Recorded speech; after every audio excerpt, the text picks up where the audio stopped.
Artillery in World of Tanks is a tactical, unhurried, and appealing vehicle type for many players. At the same time, it's the most controversial vehicle type in the game. The third iteration of the Sandbox server is fully dedicated to SPGs. We recently tested our hypotheses regarding high explosive shells and a brand new crew system. Now we've come to another topic that is on the minds of many players, and the Sandbox is the best place to test the new ideas.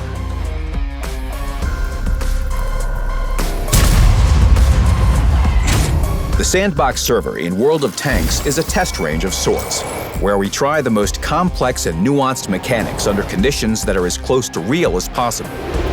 During testing, we conduct surveys and gather information about player behavior. Test participants influence the future of the game through both their words and actions. They help clarify which mechanics need improvement, what should be removed, and what additions can be made. For your activity during all 3 Sandbox iterations, you can get rewards in the form of in-game items on your main account. Further details are available on the website. Artillery has always been an important part of the game's ecosystem. It has a distinctive influence on battles, helps develop them, and represents one of the tactical layers of armored combat in general. The statistics show that artillery is popular among players. One way or another, more than half of all players join battles in SPGs from time to time. The reason for this is that artillery allows for playing at a steady pace with no rush. At the same time, artillery is quite a controversial vehicle type. Despite many improvements, it's still a matter of a debate. One artillery shell that comes in from somewhere beyond the horizon has several simultaneous effects. It causes damage, damages modules, and stuns. We know that the latter is very frustrating for players. We want less stun in the game. It's also hard for players in the heat of the battle to evaluate when and where the artillery will fire. Tankers can't counter such an attack because they learn what the invisible enemy has planned only when they or their allies are hit. This is unfair. The goal of the upcoming changes tested on the Sandbox is to provide the players with new tools and more information to counter artillery fire. The artillery itself will have more opportunities to adjust to the combat situation due to the new interface features and revamped shell system, where only one of the 3 shells will keep the stun mechanic. The SPG players will use different types of shells with different effects, and that will lead to a noticeable decrease of stun in battles.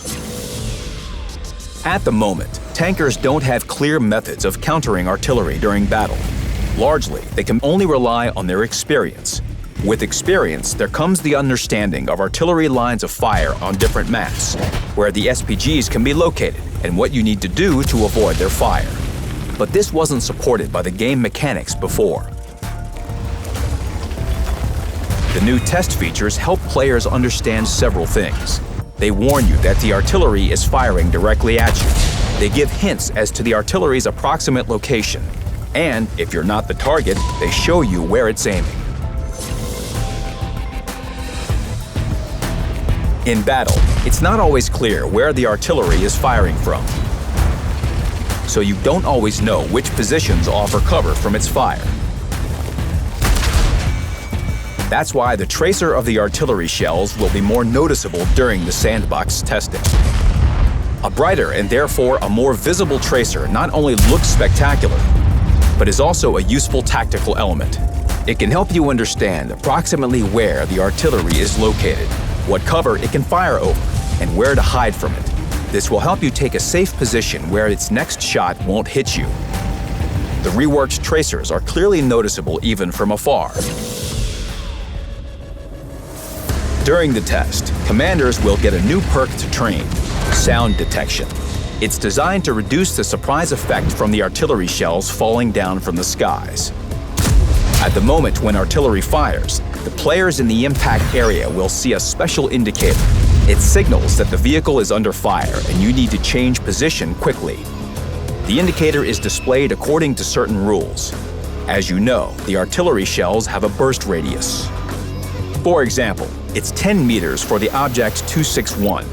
The danger zone inside which the indicator activates is a sphere around the burst radius, increased by 30%. In the case of the Object 261, the sphere's radius is 13 meters. Every vehicle will have its own imaginary sphere that depends on its size. If these spheres come in contact, sound detection will activate for that vehicle. The minimum sphere radius is 3 meters. This is the value of armor-piercing shells. Sound detection will also activate when the arty player aims and fires behind the vehicle, for example, if it's on a hill. Players will be notified when the vehicle sphere intersects with the artillery shell trajectory, but only at a distance of up to 75 meters from the point of impact. Sound detection won't activate in other cases. For example, if a fast tank rolled into the danger zone while the shell was still traveling. If 2 or more SPGs fire at once, notifications for each SPG will appear. In cases when they fire from the same direction, only one indicator will display in order to not overload the interface. Depending on the shell velocity and distance to travel, sound detection will give you precious seconds to react and change position. You probably won't avoid damage completely, but there's definitely the chance to reduce it significantly. Sound detection and brighter tracers are clearly displayed sources of information that help in battle. They will be accompanied by a new tactical feature on the minimap. After the enemy shell hits the ground, a vehicle, or any other object, a special circle will appear in that spot on the minimap. You can select the option to display it in settings. The marker will disappear after 10 seconds, but will give you a lot of useful tactical information.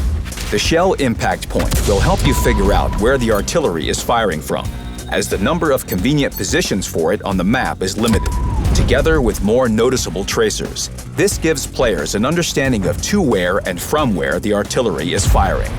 Additionally, the appearance of the marker means that the artillery is reloading, so you'll have a window of tactical opportunity. You can change position or attack with confidence knowing there'll be no surprise from the skies. This will really help all the players who analyze the battle and monitor its development. The reworked mechanics will give players more visual and tactical information that they can use in battle.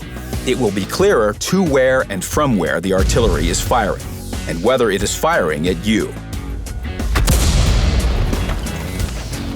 Additionally, the artillery itself will undergo changes that will reduce the amount of stun in the game. It's assumed that this will increase the overall survivability of other vehicle types in battles with artillery.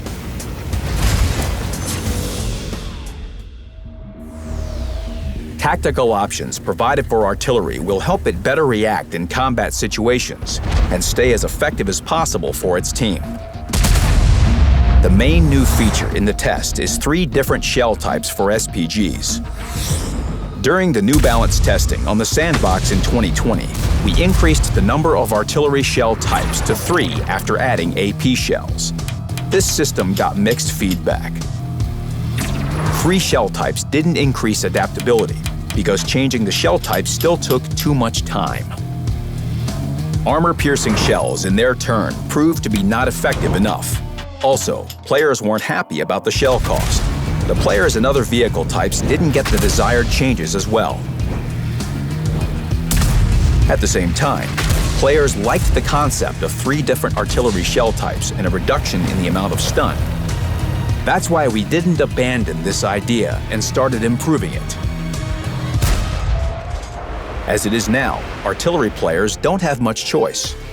Let's take a look at the Object 261. It has a standard cheap shell with acceptable burst radius. And there's a very expensive special shell that has only one advantage, a slightly wider burst radius. Players don't have a wider choice even by paying more. On the Sandbox test server, we're bringing more variety by adding a 3rd tactical shell and adjusting the characteristics of high explosive shells. In the new system, the first shell of the Object 261, as well as of other SPGs, is the standard high explosive shell. It has a relatively high burst radius. It will still cause damage and stun the enemy, but won't be able to cause critical damage to internal modules and crew upon a non-penetration anymore. Its armor penetration will remain the same, but the basic damage value will be lower than the current one by 10%. The second shell type is an alternative. It's also a high explosive shell, but it doesn't cause stun. Its burst radius is 2 times smaller than that of a standard shell, and its area of effect is 4 times smaller. But its armor penetration is roughly 50% higher than its current value, and its damage is 10% higher. Also, unlike the standard shell, it can cause critical damage to internal modules and crew. Finally, the third shell type is tactical. In the case of the Object 261, it's an AP shell. However, some vehicles will have heat shells. This is a useful but situational shell that is significantly different from the ones that artillery used to have.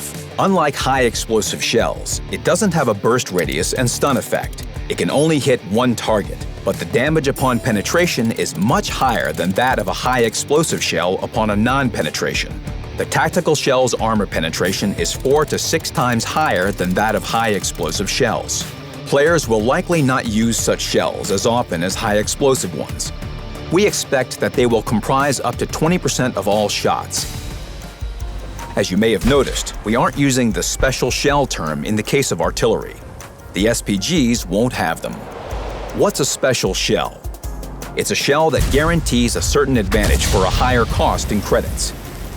Usually, it's higher armor penetration or burst radius for SPGs. Apparently, it's the best in terms of combat efficiency. In the new system, each artillery shell is drastically different from the others and is suited to different tactical situations. That's why the cost of the standard shell will remain about the same. The cost of the alternative shell will be much lower compared to special shells, although a bit higher than that of the standard shells. The cost of the tactical shell will also be close to that of the standard shell. Despite the changes in pricing, the profitability of the vehicles won't change much. Thanks to the 3 types of shells, the Object 261 will be able to appropriately react to different situations. The standard shell is the simplest to use. You won't cause much damage, but you will hit several targets at once while also stunning them. The alternative shell is for situations when you want to cause high damage upon a direct hit.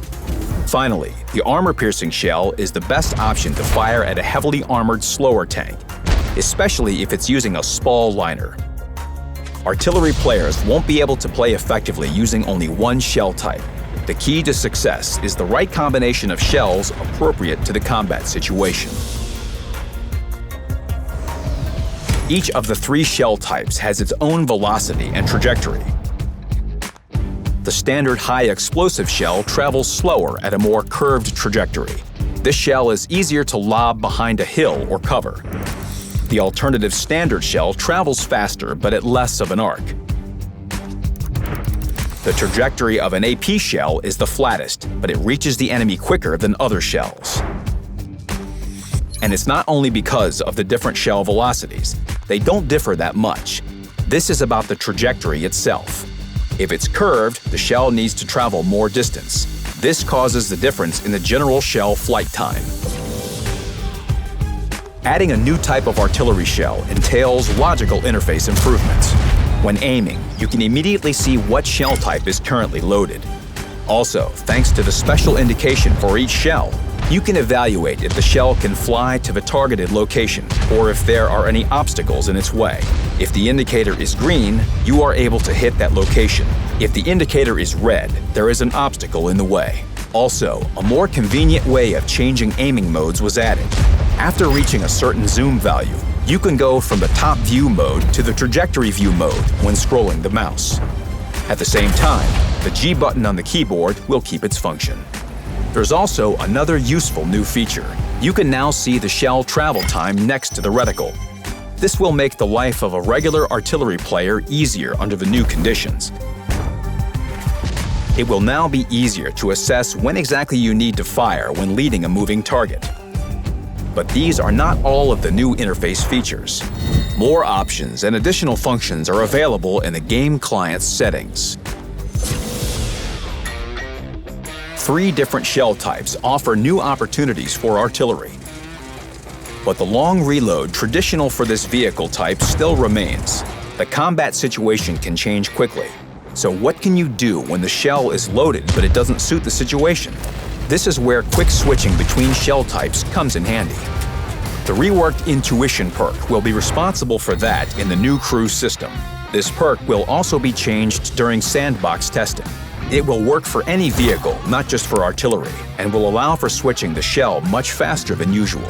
A fully trained perk speeds up the process by 60%. The commander's bonus adds 6% more. And with the bonuses from Brothers in Arms, food consumables, improved ventilation, including the one for bombs, and directives, you can boost it even more. The chance to quickly switch the already loaded shell increases the diversity of delivering fire. It will be easier to adapt to constantly changing combat conditions. Under the new conditions, both tankers and artillery players will have more tactical options. The characteristics of the artillery itself won't change, but 3 different shell types have been added which are suited to different situations. A standard high-explosive shell for the groups of enemies. An alternative shell for cases in which stunning the opponents won't give you an advantage, and it's better to cause high-explosive damage. And the armor-piercing shell for cases in which there's a single, well-armored but slow target. If the combat situation changes, there's the option to adapt by switching shell types quickly. Remember to be careful when playing as artillery. New Brighter Tracers is a tool in the hands of the enemy.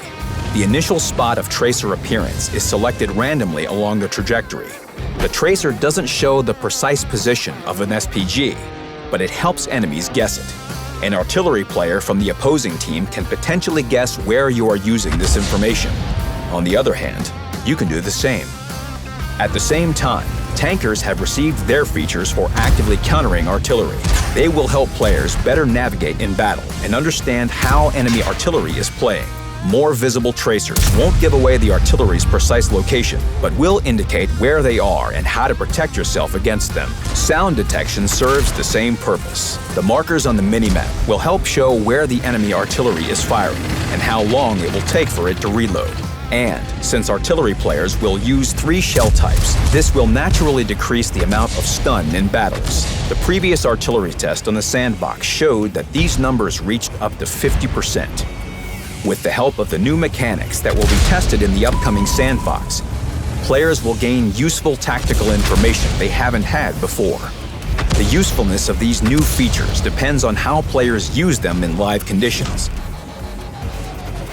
That's why we need tests, to identify the drawbacks of the ideas and expose rough edges, so that all players receive useful game tools regardless of their in-game preferences and favorite vehicle types.